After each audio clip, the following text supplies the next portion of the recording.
2026 সালে এসে এই মুহূর্তে যদি আপনি ইউজ মার্কেট থেকে একটি আইফোন কিনতে চান, সেক্ষেত্রে কিন্তু আপনাকে কিছু বিষয়ের উপর অবশ্যই ধারণা থাকতে হবে।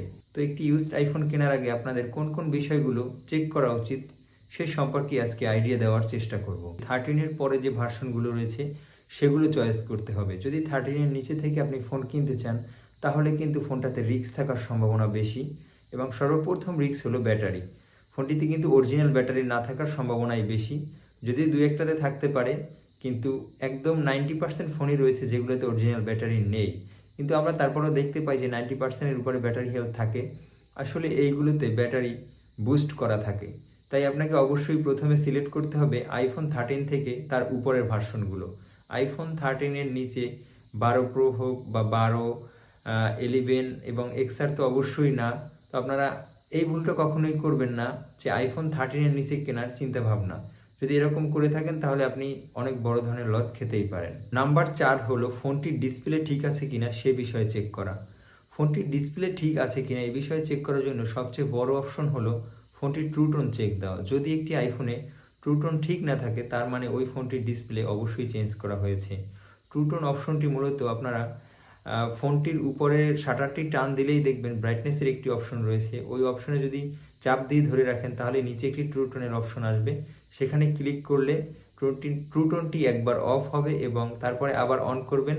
অন করার পরে যদি ফোনটির স্ক্রিনটি হালকা হলদে ভাব হয়ে যায় তাহলে বুঝবেন যে আপনার ফোনটির ট্রু টোন আইডিটা ঠিক আছে। যদি এই ট্রু টোন ঠিক থাকে তাহলে আপনাকে বুঝে নিতে হবে যে আপনার আইফোনটির ডিসপ্লে চেঞ্জ হয় নাই, অরিজিনাল আছে।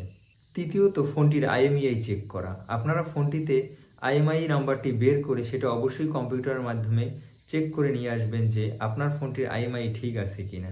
নাম্বার 2 হলো ফেজ আইডি চেক করা। এই ফেজ আইডি যদি চেক না করেন তাহলে কিন্তু আপনার ডিসপ্লেটি 2 নাম্বার হওয়ার পসিবিলিটি রয়েছে।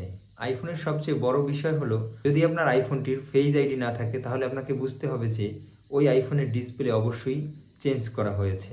তো বর্তমান সময়ে কিছু মেকানিক আছে যারা কিন্তু ডিসপ্লে চেঞ্জ করার পরেও ফেজ আইডি ঠিকঠাক রাখতে পারে। তারপরেও সবচেয়ে গুরুত্বপূর্ণ বিষয় হলো যে আপনার আইফোন কেনার আগে অবশ্যই আপনাকে চেক দিতে হবে যে আপনার ফেস আইডিটি ঠিক আছে কিনা। সর্বশেষ ফোনটির ব্যাটারি হেলথ চেক করা। এই ব্যাটারি হেলথ হলো আইফোনের সবচেয়ে গুরুত্বপূর্ণ একটি বিষয়।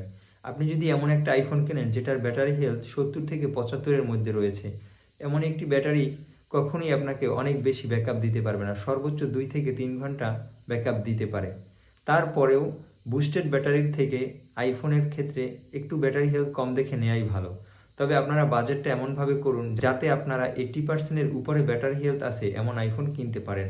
যদিও বুস্টেড ব্যাটারির থেকে আইফোনের ব্যাটারি হেলথ কম নেওয়াটা বেটার, কিন্তু যদি কম নেন সেক্ষেত্রে কিন্তু ব্যাটারিটা আপনাকে পরবর্তীতে আবার 5 থেকে 10,000 টাকার খরচ করে ব্যাটারিটি পরিবর্তন করে নিতে হবে।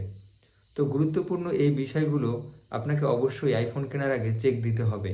কেননা একটা মানুষের সবচেয়ে স্বপ্ন থাকে সে একটি আইফোন কিনবে, কিন্তু সেটা কেনার পরে যদি আপনি ঠকেন তাহলে কিন্তু অবশ্যই আপনার অনেক খারাপ লাগবে। তো এই বিষয়গুলো যদি আপনি ধারণা না নেন বা এই বিষয়গুলো যদি আপনি ফোনটিতে চেকিং না করেন তাহলে কিন্তু আপনার 100% ঠকার একটি সম্ভাবনা রয়েছে।